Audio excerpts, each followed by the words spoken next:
Virtual summits are the most powerful online marketing tool available to grow your list, launch your platform, make more money, and create an impact in the world, even if you're just getting started.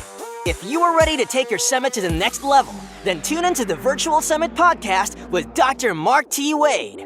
Hi, I'm Dr. Mark T. Wade, founder of Virtual Summit Software and creator of the One Day Summit Formula. And I'm on a mission to help you, the summit host, get your summit out to the world in a powerful and impactful way. So let's get started. Hey, Summit hosts, Dr. Mark T. Wade here, founder of Virtual Summit Software and your host on the Virtual Summit Podcast. And it is exciting times today on this episode. Not only are we going to do something unique, we're going to go and be doing a newbie consultation, which are some of my most favorite things to do, to work with amazing thought leaders who are jumping into the virtual summit world, hear their idea, craft the topic, and watch them go out and crush it. But on top of that, this is extra special because this is actually a dear friend of mine. Dr. Holly Tucker is with us today. Hey, Dr. Holly. Hey, Mark. Thank you so much for having me on the show today. Oh, well, this is going to be a blast. I'm looking forward to this. Dr. Holly and I go back a long ways. We were in school together back years and years and years ago, and we've spent lots of times together. So for me to see this concept, this idea of hers, what's going to come to light is something I'm really, really proud of and excited to see. So now before we jump into the consultation, and that's what we're going to be doing here. So you'll hear us get right into the works of it. But I just wanted to let everybody know what we're doing today. So Dr. Holly, we're going to jump into this. We're going to get into this consultation aspect and how I would like for you to kind of start this off so we can get an idea of the concept. We can get a little bit of the background. Is let us know just a little bit more about yourself and kind of the topic. Where are we coming at this at? Yeah, perfect. So like you mentioned, we've known each other for a while. So we met when we were both in chiropractic school, and I practiced chiropractic in a brick and mortar practice for about 8 years and left that scenario about a year and a half ago. But I would say the whole idea of having an online offering and an online business has really been on my mind and on my heart for probably the last 3 or 4 years. Just never really had a full opportunity to dive into it. And really the time is now. Like I do a lot of stuff on social media. What I've now become very passionate about is becoming a mom 6 years ago, is seeing how our kids are taught and upraised about food and nutrition. So that is the thing I'm passionate about, is feeding kids healthy foods, raising a healthy family. Like it starts with the little things that we do every single day. And so that's what I'm really passionate about. So my kids like to make cooking videos. And so that's really where this genesis started. And for a while I thought I would just do nutritional consultations with people, but it's high touch. It's one-on-one work. I want to be able to create a legacy like you talk about and have something that is there that doesn't have to be one-on-one, that people can learn from me and get my resources in a different format. Eventually I see a big picture of maybe this moving into a certification process for public health professionals or really even other service providers, so other chiropractors or naturopaths or something like that. So that's big picture for me. I love it. Your kids do cooking videos, huh? Oh, yeah. Awesome. We'll have to link to those in the show notes over here. Okay, so now we have an overview of the topic here. Let's kind of dig into this a little bit. Again, you've said you want this to be like kids and nutrition, but what is the specific? First off, is this let's talk summit now. So topic of the summit, what type? Is it a multi-day, one-day summit, summit series? Like give me a little bit of overview of where you're wanting to go with the summit specifically, and then we can get into the areas you want to chat about.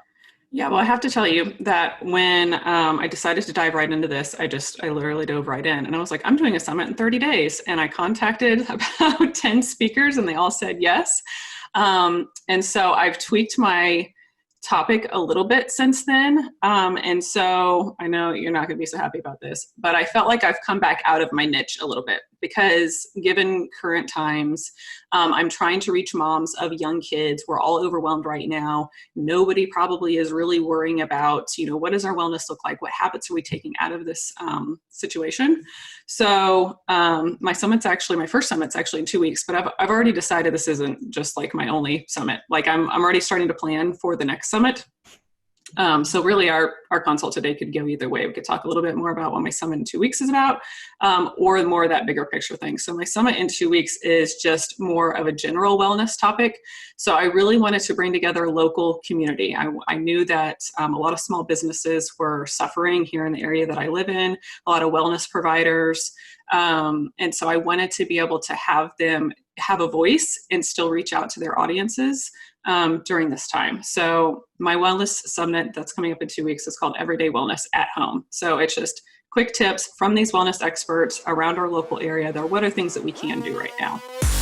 Virtual Summits software makes hosting a summit easier than ever. The only software in the world designed specifically for hosting a summit lets you set up a summit in a matter of hours with no tech skill or team needed. You can try out the Virtual Summits software free at virtualsummits.com. But hurry, this is a limited offer. And so this is it a multi-day or 1 day? 1 day. Okay, so 1 day. And honestly, this is great. You have a lot of opportunities that you can cash in with this right now. I do think we should probably spend. I'll give you. I can, if you have any kind of things that are like, Mark, I still need to know about this before it goes live, we can do that.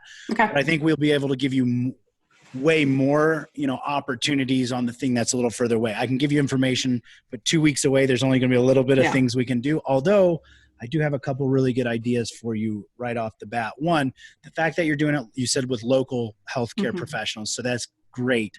And because it is in this moment, obviously, it's what we would call like a breaking news style of summit, which is how I would kind of position it, not necessarily like inside of your summit, but outside, like with the advertising or marketing aspect. Like, this is a breaking news, because unless you've made it in a way that it's going to be 100% relevant afterwards, it's kind of better to, meaning, let me explain that. Like, if everything inside of it is like, hey, how do you deal with wellness? Here's tips for during the COVID scenario. Here's tips like because of this.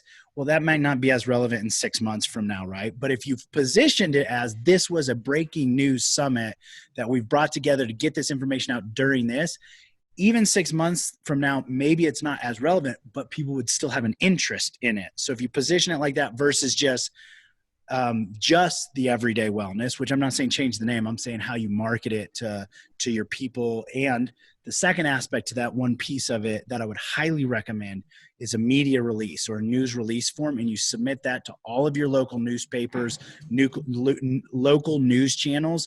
The reason this works, and we've had healthcare professionals literally just recently do this, and they've been on the front page of their newspaper, because it's not just you, right? And it's not a national thing. This is you supporting local professionals, and they're going to use that as positive news for their local community. So you could get a lot of press and publicity for this in your local area, and maybe it'll drive traffic, hopefully, but if nothing else, from an influence authority standpoint, that's really big. So use that for sure. But yeah, so I would think breaking, like, and it just helps a little bit when you're thinking of the marketing aspect of it. If you think of it like from a breaking news kind of viewpoint, again, I'm not saying change what you're putting in the summit. I'm just saying, how do you push this to people out there? Because it also adds a little bit of urgency into it. Like, ooh, we're all like, news, what's new, what's going on, right? So we can use that a little bit to give some positivity and some good things out there as well. So that's something, those are two things that popped into my mind right away. Happy to answer or dive into any other aspects of this that you still have, but I do want to make sure we leave time to get into your next one as well. No, I think those are really great ideas. I'd never really thought about engaging traditional media outlets, which I really think is great, because I've tried to cover many different things and kind of bring in some partners. I didn't go the affiliate route. It just, kind of partnered with a local mom's blog and was like, hey, if you want to help out, I can feature more than one of your writers and interview you. And it is very much like a current times conversation. So. Yeah, and it'll be very beneficial. Also, one thing I might add, as far as group wise, you probably already have Facebook groups, things like that. But since this is a local, this really kind of, based on what you said, the end goal ultimately is, I see this could be a beneficial suggestion. But this could either be a pop-up group or be a long-term group that you use. But I would make it more around the community, your local community, since everything is local, it's going to bring organic traffic to it ongoing. So even after, like, if you made it about the summit, you would have to drive traffic to the group to fill it, right? Like, which is good. It's fine. That's not an issue. But you have an opportunity here where most people with their summit topics and themes don't have this opportunity, that if you made it more about your local community, it's just going to have people coming into it naturally. People are going to be searching for local community food, local community bank, whatever, and your group will pop up there. So it'll help you just kind of fill your group. And then with the pop-up or not, pop-up meaning you could literally not service it after the summit if you didn't have time, bandwidth, or whatever. However, you have huge opportunities that maybe are not directly in line with where you're going, like the certification or whatnot, but people could pay you for advertising into the group. People could drop affiliate resources and things into the group, and you get revenue from that, where it doesn't mean you have to be the one constantly putting the information in there. Now you can do that. You can be the one constantly putting the information in there, but I just see that as an easy win that'll grow ongoing, whether you decide to be the one servicing it or not. So. Okay.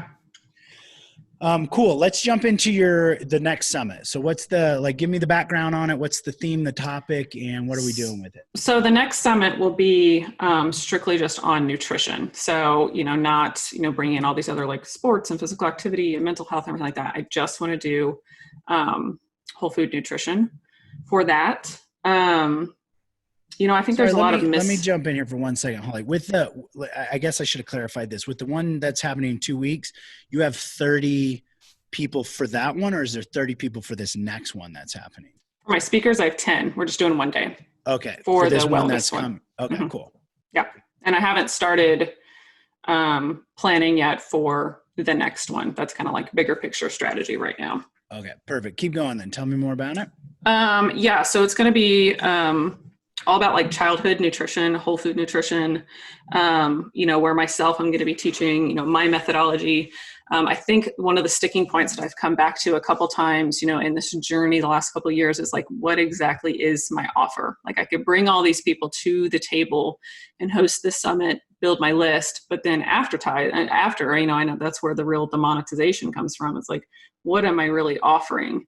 I think that like, I have a service-based like heart and a calling. And it's like, I want to teach like the average mom or the average person that wouldn't have access to this information.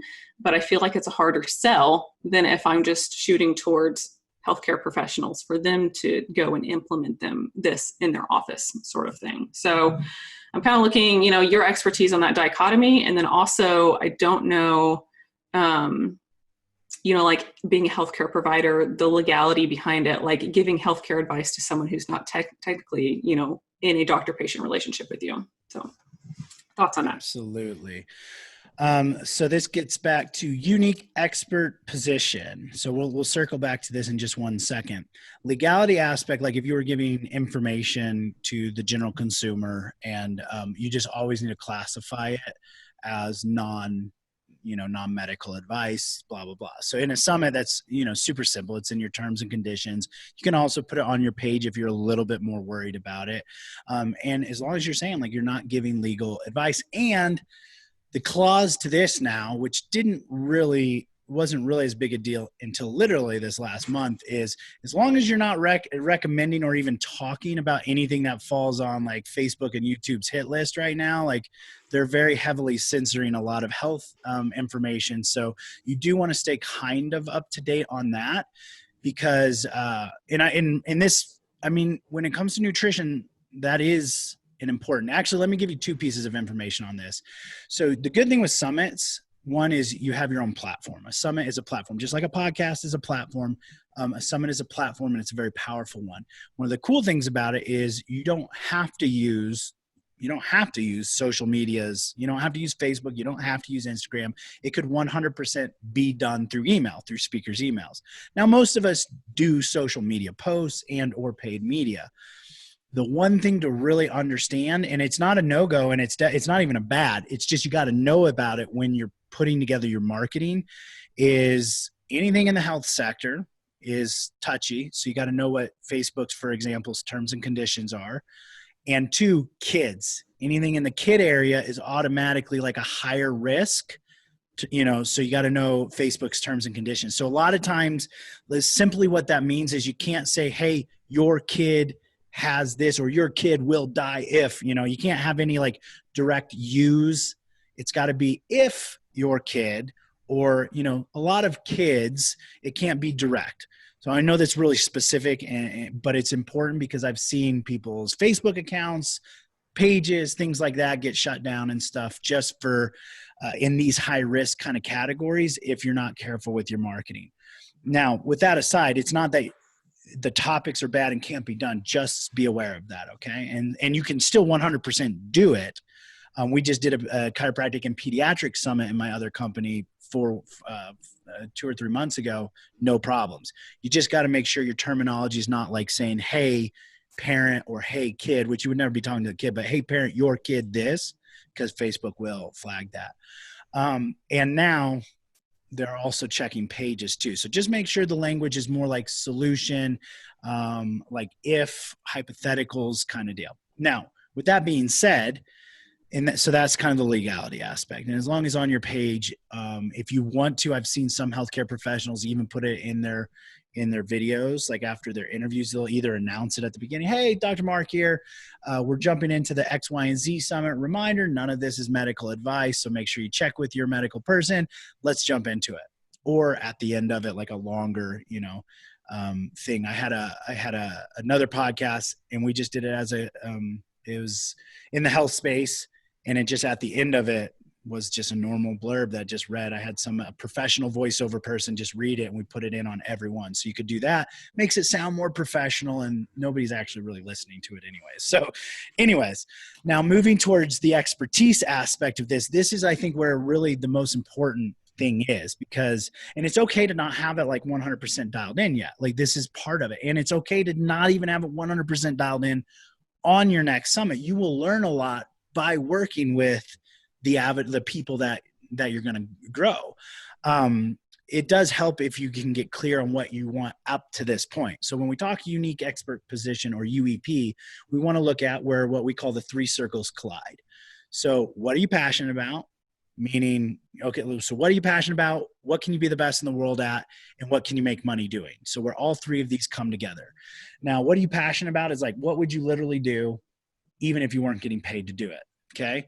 What is something you can be the best in the world at? Now, for example, a lot of people get stuck on this one because they think like, well, I'm a chiropractor, for example, in your instance here, and you go like, maybe I can't be the best chiropractor in the world. There's so many chiropractors out there, and there's people that spend night and day, it's not about that. This is where specialization comes in. Okay. So maybe it's pediatric nutrition. See, that would be a specialization. Could you be the best? Maybe there's another subset under pediatric nutrition that you want to focus on. So now you've essentially eliminated a lot of the competition, because you're no longer competing. You're in a whole completely different subspecialty than everybody else. So that's important just from a online business standpoint. You become more potent by being more specific and niche. What can you make money doing? This is on point with this, but like some people is like, if you want to do underwater basket weaving, that's probably fun, but it's probably not going to make a lot of money. So you really want to kind of style into that, and that will help you understand more what you want to be the expert in, which will help you probably guide more moving forward. Now with this summit you're talking about right now, I don't think you have to have that 1,000% dialed in. I think you've already got it probably 50% dialed in, right? So just spend a little more time getting clear on that. And it won't happen overnight. This is something you'll write out, come back to it a week or 2 later, and you'll tweak it because it changes. And then, we still are fine tuning it. You get more and more clear. So don't get frustrated either. If you're like, I can't decide on this or this, just put a pin in it and come back to it in a week. But with that being said, with your topic now, the summit, okay, so let's kind of get into some of the points with the summit, and that will kind of help drive maybe where we want to go with it. So tell me a little bit more on one. You've said, well, I guess we need to decide really quickly, is it going to be for healthcare professionals or is it going to be for general consumers? Because that's 2 completely different things. Yeah. I've taken loving opinions from many people that tell me you just need to do the professionals. That voice just kind of keeps pulling me back to like, I want to talk to moms. I want to talk to grandmas. I want the everyday child to be able to get this information. So be sure to check out the speaker management tool inside your virtual summit software, which lets you quickly and easily recruit and manage your speakers on your virtual summit, literally eliminating hundreds of hours of work. Get more information at virtualsummits.com. So my feedback or advice probably won't help you much with that. And then it'll probably just flame the confusion. But what I will say is when it comes to a monetization standpoint, like making a living, it's much easier and better when dealing directly with healthcare professionals. What we say is like one healthcare professional is worth about 100 general consumers. And I don't mean that in a demeaning way, anybody listening to that. What I mean by that is from a financial standpoint and a list standpoint, we can do a summit with 1,000 healthcare professionals, and it's like we just did a summit with 10,000 general consumers, sometimes even more. So it's sometimes less work, but as you know, and I know, healthcare professionals can be complete D-bags too sometimes. So you deal with a lot of ego complexes as well. So there is trade-offs with that. Now, if the passion is saying general consumer or moms, I'd lean towards the passion. You can always go later and add other things into healthcare professionals in another time. It also will help you really fine tune maybe your processes and your teaching methods and your structure that you'll then framework and sell to healthcare professionals. So it's not a bad thing to start off with general consumers. So let's say we're going to go in that route. Most of this will be relevant even if you decide to go back in the other way, but let's go general consumers. So let's talk about the topic then, like walk me through this and or what other areas you really need help getting clarity on. And now you say that, and I'm thinking I want to go back the other way.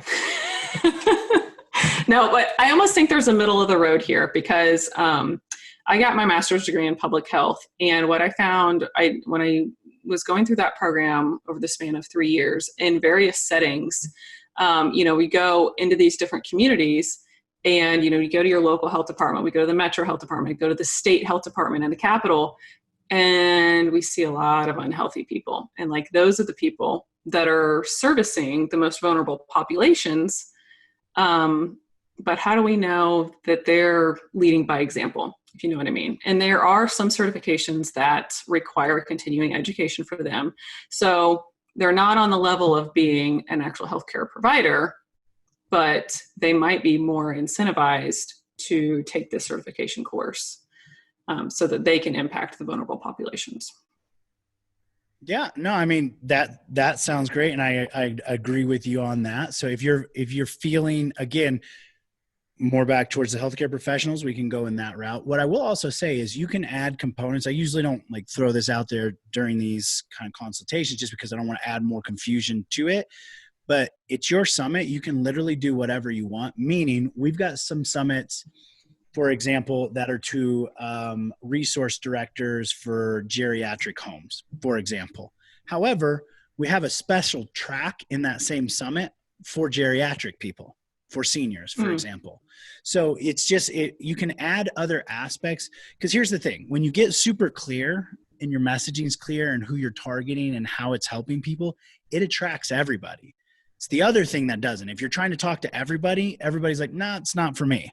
But if somebody says, like, for example, if I wanted to help people learn how to jump higher, I could target 15-year-old boy, teach him how to jump higher. Or I can target 85-year-old mom or grandmother, teach her how to jump higher. Doesn't matter. But when people hear that I can help that person, they go, wow, they really know what they're talking about. Let me listen in. So you'll attract other people. You'll just want to be aware of that and kind of get clear if you have a separate track for general consumers, for example, or maybe some special activities, but you don't want to talk to them. You want to talk, if you're going healthcare professional, to the healthcare professional, knowing it's going to attract everybody else as well. So that's okay. So let's kind of jump into actually, let me just ask you, what other areas or do you need help with, or what other things are still uncertain, or how can I best help you at this moment? Yeah, I think for me, it comes back to the messaging of not being overcritical, but trying to be inspiring. Offering, and I know we talked a little bit, I'm already about the messaging and not being specific to saying you. But yeah, just trying not to be noisy and just like another talking head at moms judging them, but trying to really inspire change and really getting at those pain points of why. I think you have to take it a step back. Like, they might not even see the fact that they could be feeding their kids in a healthier way. There's many reasons that go into that. Is it just picky? Is it convenience? Are there allergies? All these things. So I really have to narrow down which mom am I talking to? Yes, you need to narrow that down. The other thing I'll throw out there for you is personality is good. Meaning, don't just try and be another healthcare, like you said, you mentioned talking heads. Don't be another healthcare professional just giving health advice to people about nutrition. Yes, let your personality shine through. And I know you already do this. I've seen this on your social. But it's really important to dig into that. So like we talked about that UEP, that unique expert position, but not only your unique expert position, but what part of you do you want to take highlights to? Because it is 100% certain that every one of us will have haters and we'll have people who love us. The stronger we can let our personality or what we stand for come through, the more polarizing it'll be. We'll have stronger haters, but the easier it is for us to really attract our true tribe, our true people, because they will love you that much more. So it always goes back to that ice cream thing, right? Like nobody loves vanilla ice cream. I'm sorry for all of you right now that are going, Mark, I love vanilla ice cream. But what I'm trying to say is also tune into like, what aspect of that? So we're already talking subspecialties and things like that. So that's easy to understand, like what you're the expert in, but why are they going to love you teaching them that? So maybe it's you do funny videos with your kids, or you got your kids doing the cooking, right? Like that's cool. That's a person that's a trait that stands forward. So think about that too, and make sure you're tying that into your summit. So we call these sometimes themes or summit mission, right? So like, what's the overarching feel you want the summit to have? Yes, you want it to be professional. Yes, you want it to have great information, but like, what makes it fun? What's that edutainment aspect of it? Yeah, I mean, I've definitely used the kids for lack of a better visual there. We do a lot of videos, and it's so funny because the kids, I mean, they do this stuff all the time. And it's like, as soon as you hit record, all of a sudden they're acting like crazy and silly. And now I'm like, okay, now the mom is coming out in me like, that's not the personality that I want to project. Well, what I will say actually with that is some of the, like I've got lots of friends that are like what we would call online influencers, especially in the health space. And some of their best content is when they're like showing behind the scenes, like, I don't got this all figured out either. It's not perfect over here in my household either. And sometimes, strategically it is good to show some of that stuff as well. So sometimes capturing that and using pieces of it, as like, for example, blooper reels are great. Like especially if you have a lot of one side, like if you have a lot of funny, you need to have the professional and serious side too. But if you have a lot of professional and serious, you need to incorporate some of that like fun or lighthearted aspect too. So that's where the whole blooper reel thing came from, right? Is taking like this normal professional thing and being like, look, we're actually normal humans as well. So that's something just to consider. So the last few minutes we got here, Holly, what other items are still out there that I could help you with? I guess if you could give me a little bit more on the moving towards that certification, like how long should I really plan for, like in a timeline fashion? And what do you think would be like the minimum viable product to say, this is a certification hour-wise? Towards healthcare professionals, correct? Mm-hmm. And then time frame as far as like after the summit to launch it, or? No, like what my program would be for them to receive that certification. Yeah. So one, if you know you're going to go in the certification route, I would definitely start putting some stuff together on that and use that to help craft the summit, right? Because we always want to go like, where are we taking people to? Like, what's the post-summit offer? We start there, we identify problems, And then that's what we actually build our summit around, is those problems. So for example, your certification will be a solution. It's solving those problems, right? They're getting certified. You're teaching them these things. Now we want to attract people that have those problems. So that's why we identify the problems and build the summit around that. Otherwise, you may be attracting people that don't have the problem and don't want to buy the certification. So just to note that. Now, when it comes to a certification, one of the key things, or actually technically this is valid for anything you're creating, certification, course, membership, doesn't matter. People don't want to spend time. You're not selling them how many hours, for example, you're selling them solutions. Matter of fact, people will pay more for things something that either makes their life easier or quicker. So for example, one common mistake online businesses people in general make is they spend too much time talking about like the information, okay? Like the thing that the solution is. Like, so if you got a certification, I spend all this time talking about it's 17 hours, 5 modules. We cover this topic, and I've got this guide for you and that guide for you.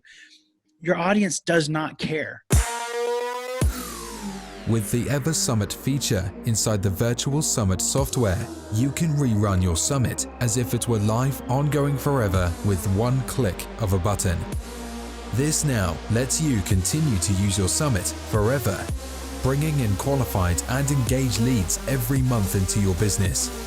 Get more information at virtualsummit.com. The only thing they want is the solution. Can you get me the result? Because that's what I'm buying. I'm buying the result. So what is the result that the certification gets them? That's what you want to identify, and that's going to be the focus. Now, of course, there's like 10% there that they need to know, like, okay, this isn't fluff. Like, you're really helping. You've thought this through type of deal, right? So, but you don't have to like worry about how long it is. The bigger the result or solution is, that's where the more you can charge comes from. It's not the amount of time or hours. And I'll actually put this, one of the things we've noted is the longer things are, the less people finish them. They don't finish them, they don't have a positive result, which means even though your program could be the best program in the world, they still got this little negative taste in the back of their mouth because they never got the result that they paid for. Granted, it's their fault they didn't finish it, but still, they want you to make it easier. So with that being said, I would focus on what is the result I want to create? What's the minimal viable time that I can get that result? Or what do they absolutely have to know?